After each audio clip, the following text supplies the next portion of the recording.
நீங்க நண்டு பிரியரா இருந்தா கண்டிப்பா இந்த நண்டு பிரியாணி ட்ரை பண்ணி பாருங்க. நண்டு பிரியாணி சமைச்சு சாப்பிடலாமா?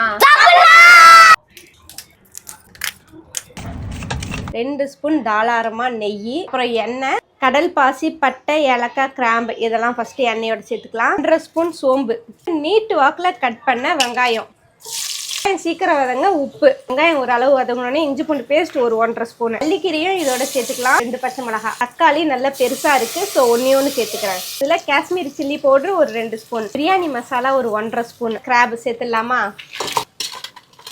2 கப்பு பிரியாணி ரைஸ் சேர்க்க போறேன். அதுக்கு 1 கப்பு ரைஸுக்கு 1/2 கப்பு தண்ணி சேர்த்துக்கலாம்.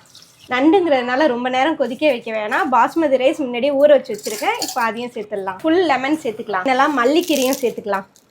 ஒரு 20 நிமிஷம் தாங்க சூப்பரான நண்டு பிரியாணி ரெடியாக போது. தம் வச்சிருக்கேன். தம் வச்சோடனே அந்த நண்டு ஸ்மெல் அப்படியே டெம்ட் ஆக்கி விட்டுருச்சு. என்ன நண்டு பிடிக்கும்னா கண்டிப்பாக இந்த நண்டு பிரியாணியை ட்ரை பண்ணி பாருங்க.